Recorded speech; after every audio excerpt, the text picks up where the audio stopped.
2042 has been a horrible mess so far, but EA isn't giving up. Should it? Good morning. Good Friday morning to you. The weekend is here. I'm Shane Satterfield from SIFTD, and this is Good Morning Gaming for March 4th, 2022.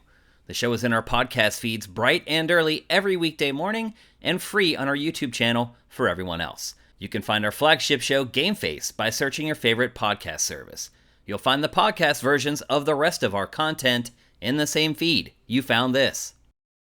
Today, the developers of Battlefield 2042, DICE, revealed massive changes to the shooter's map design. It acknowledged that the maps are just way too big, and not only will future maps be smaller, it's reworking some maps and identified several changes and tweaks to make them more engaging. First, it says that it needs to create more distance between heavy heat areas of the map to keep melees to a minimum. Second, DICE says that some people have described it as a walking simulator because of the distance between objectives, so it wants to shorten them or provide more vehicles. I know I've felt that way about Battlefield for years now. Run 2 miles, get sniped, do it all over again. If you don't have a vehicle, it's a total drag. Third, DICE is looking to add more cover and obstacles so snipers don't have so much line of sight. DICE also wants to make the pathways between objectives more obvious so it can manage choke points better. And finally, it floated the idea of cutting the max player count from 128 down to 64. So I'll say this, I do admire that EA and DICE aren't giving up on the game. I don't think anyone would blame them if they did. And actually, they're really kind of going all in to save it. But listen to these numbers. According to Steam charts, the average player count for Battlefield 2042 at launch back in November was 51,000. That's not great for a franchise that has a huge fan base on PC, but it's respectable. By mid-February, it had dropped to just 4,000. That's a drop of 78%. Now, if the game had a dedicated user base, say it retained 20,000 players, I might consider it worth saving, but how do you bring those people back? I mean, they're the most hardcore fans of your franchise, and it's one of the lowest reviewed games on Steam ever. Those reviews were written by your biggest fans. How do you bring new players on board after all the negative press available online? If you do a quick search for the game, all the headlines say it's terrible, one after another after another. If EA and DICE are truly dedicated to its longevity, it might be time to just change it to free-to-play. I can't think of anything else that they could do that would draw enough interest to keep it alive. And now for a couple more stories from the top of your SIFs. Platinum Games' first ever game-as-a-service, Babylon's Fall, is out now for PlayStation and PC. Here's the rub. There are no reviews for the game yet. We got it the same time that you guys did. And I don't know how long you've been following the games industry, but typically, that's not a good sign. So far, the numbers seem to bear that out. It's release day, and the game has peaked at fewer than 650 concurrent players on Steam. 650. People aren't playing or watching Platinum's new game. I blame it on Square Enix. The marketing for the game has been terrible. So the game was debuted with a trailer. We didn't hear anything else about it for a really long time. And then when we did, it was like a gameplay trailer. And then 2 months later, we just get this big dump of media that was overwhelming. And people aren't going to watch a video a day on the same game. They just don't. I have the data to back that up on SIFTD. If you release media for your game too rapidly, people start to tune out. And so I feel the marketing plan was flawed. I feel like the game hasn't looked great. I feel like Platinum fans may be turned off by the idea that it's a game as a service and not a single-player focused action adventure, which is what the studio is known for.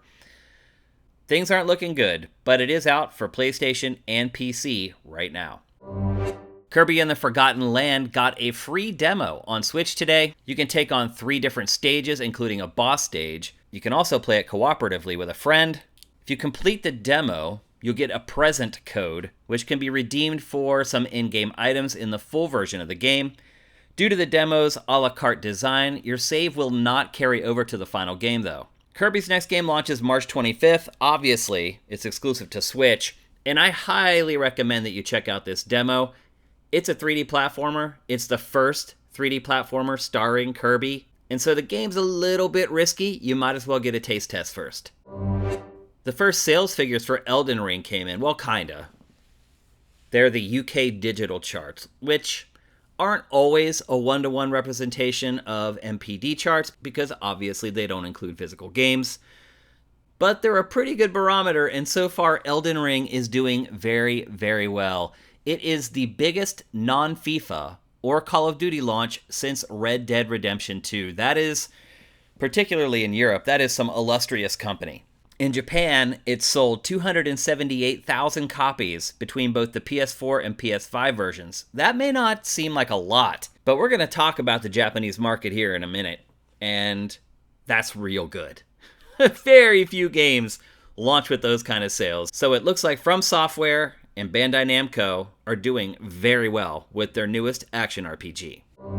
Speaking of RPGs, well, this one's a strategy RPG. With a stupid name, Triangle Strategy, the brand new Switch-exclusive strategy RPG from Square Enix, is sitting at an 83 Metacritic. However, if you kind of scan over the reviews, the verbiage in those reviews seems a lot more positive than an 83.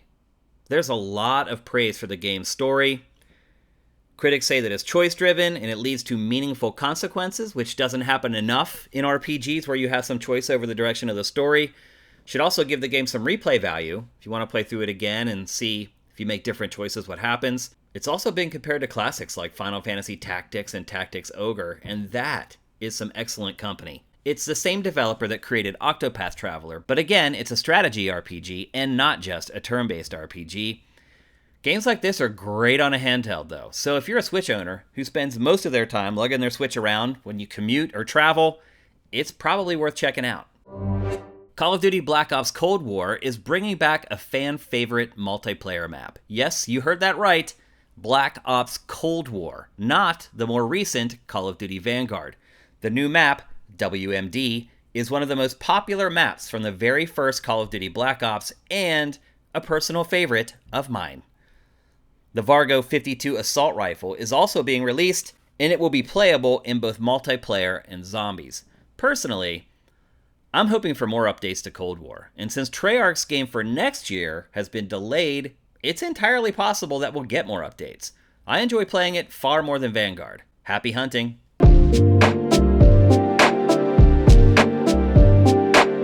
Let's take a break, and when we come back, we'll tackle today's boss fight.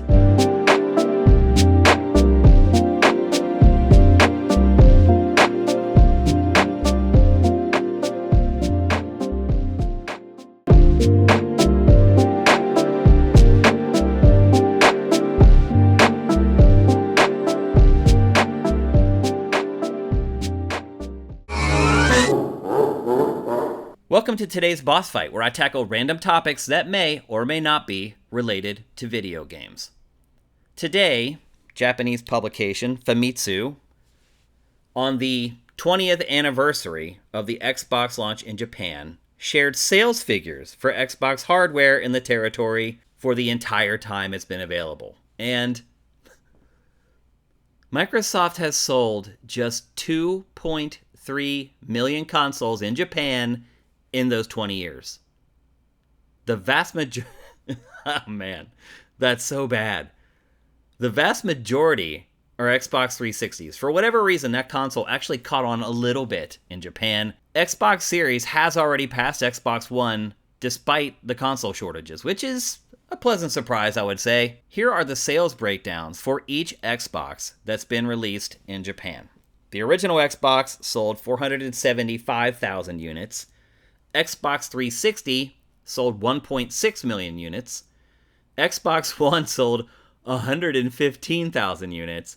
And Xbox Series X/S is at 142,000 units. That's pretty good. I'm pleasantly surprised by that number. As far as software is concerned, the top selling games on Xbox across all 20 years, number 1, Dead or Alive 3, no surprise there, 271,000 copies. Star Ocean 4, The Last Hope, comes in at second, at 208,000. Tales of Vesperia, for Xbox 360 comes in at $204,000. Blue Dragon, which was the exclusive that Microsoft signed with Sakaguchi for the very purpose of making the 360 successful in Japan, it sold 203,000 units. And then finally, The Last Remnant at 154,000. And again, other than Dead or Alive 3, the other 4 games were all for Xbox 360. Maybe Xbox Series is off to a better start because for the first time in Xbox history, Microsoft launched both the Series X and S in Japan on the same day as the console's Western launch. Maybe the marketing and the hoopla got them a little bump out of the gate there, but truthfully, the Japanese market has almost become irrelevant. Sales are so low across the board. Even the Switch, which by all accounts is just dominating the market there, has only sold 20 million units. The PlayStation 5 just crossed 1 million units in Japan. So there's definitely some vanity for a Western company to succeed there, but pride doesn't pay the bills. The console market there is just anemic compared to the glory days, and certainly compared to the US and Europe. The thing is, mobile is so big in Japan, and Game Pass obviously works on mobile. So Microsoft may have accidentally stumbled upon a big market there, but as I like to say, hard work generates luck, and Microsoft never gave up on Japan. And so, through its perseverance, it may have actually finally found something that will work in the territory. If Microsoft's entire plan was just to release hardware there and sell packaged games or digital games, I would say it needs to get out of there right away. The numbers don't lie. I mean, those numbers are pathetic. 2.3 million consoles in 20 years. Never had a piece of software sell over 300,000 units, even back when Japan's console market was booming. So, if Microsoft's plan is to try and do that, it's just flushing money down the toilet. But Microsoft's smart, and certainly smarter than I am. And so if I figured out that it may have found a way in with Game Pass, it has most certainly figured that out by now. So while Xbox consoles have been a miserable failure in Japan, and there's no other way to put it, Game Pass may just have a place there. And if it does, all the years of wasting time and resources could pay off.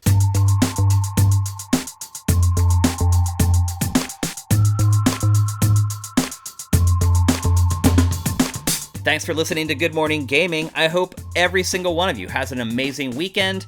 I'm Shane Satterfield, and you can do what the cool kids do and follow me on Twitter at Dinfire, and then follow Sifted at Sifted Games. If you like what we're doing, head to patreon.com/Sifted and drop us a pledge.